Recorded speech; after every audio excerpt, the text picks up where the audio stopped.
নমস্কার, শুভ সন্ধ্যা।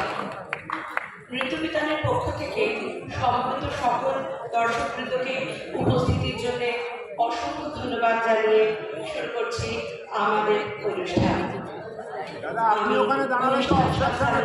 প্রত্যেকবারের মতো পারমিতা। আজ নৃত্যবিতানের বার্ষিক নৃত্যানুষ্ঠান। আপনারা সকলে জানেন, নৃত্যবিতানের কর্ণধার শ্রীমতী কৃষ্ণা মৈত্রের অক্লান্ত পরিশ্রম ও শৈল্পিক অনুপ্রেরণায় এই নৃত্যচর্চা প্রতিষ্ঠানটি গড়ে উঠেছে। মূলত এটি শাস্ত্রীয় নৃত্যের প্রতিষ্ঠান, তবে শাস্ত্রীয় নৃত্যের সঙ্গে এখানে আবেগিক লোকনৃত্য, সৃজনশীল নৃত্য ও যুগোপযোগী সমস্ত নৃত্যই শেখানো হয়। আজ এই নৃত্যানুষ্ঠানের মধ্যে আপনারা সেই সব নৃত্যশৈলীর মাধুর্যকে উপলব্ধি করবেন। আর আজকের এই সুন্দর এমন একটি বার্ষিক অনুষ্ঠানকে সাফল্যমণ্ডিত করে তোলার জন্য নৃত্যবিতানের সকল ছাত্রীদের সর্বত সাহায্য না বললেই নয়। তার মধ্যে শ্রীমতী কৃষ্ণা মৈত্রকে সর্বতভাবে সাহায্য করেছেন তাঁরই শিক্ষায় শিক্ষিত ছাত্রী রিয়া দাস। আমরা আশা করব প্রতিটি শিষ্যই যেন তার গুরুকে সাহায্যের হাত বাড়িয়ে দিতে পারে, সেইভাবে নিজেদের তৈরি করেন। আর এই প্রসঙ্গে যে গুরুর কথা আজকে আমাদের এই নৃত্যবিতানের সঙ্গে শ্রীমতী কৃষ্ণা মৈত্রের সঙ্গে ওতপ্রোতভাবে জড়িয়ে আছেন, তিনি হলেন শ্রীমতী শিখা বোস, যিনি নৃত্যবিতান কর্ণধারের গুরু এবং আমাদের ছাত্রীদের বড় আন্টি। এই বছর 22শে মে তিনি 80 বছর বয়সে তাঁর নশ্বর দেহ ত্যাগ করে পরলোকে গমন করেন। এখানে মঞ্চে আপনারা তাঁরই প্রতিকৃতি দেখছেন।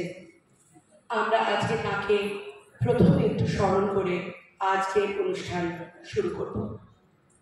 প্রথমে আমি শিখাদির সুযোগ্যা শিষ্যা শ্রীমতী কৃষ্ণা মৈত্রকে মঞ্চে আহ্বান করছি ওনার প্রতিকৃতিতে মাল্যদান করে শ্রদ্ধা জ্ঞাপন করতে।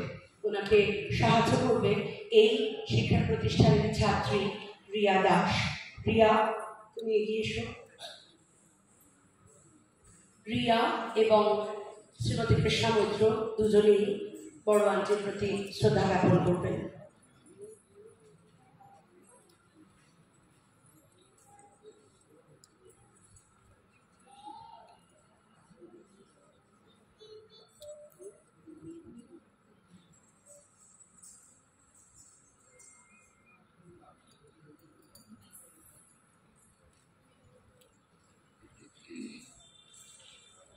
শিখাদির সম্পর্কে দু একখানা কথা না বললে তাঁর পরিচয় অধারা থেকে যায়।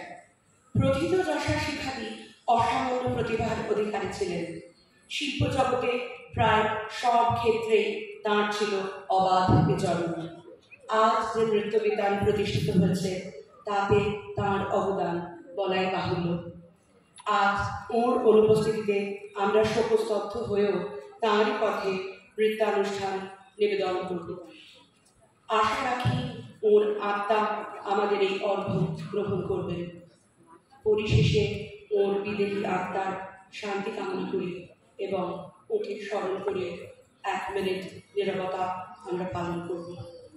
সকল দর্শক মণ্ডলীকে অনুরোধ করব এতে যোগদান করে ওনার প্রতি শ্রদ্ধা জ্ঞাপন করুন।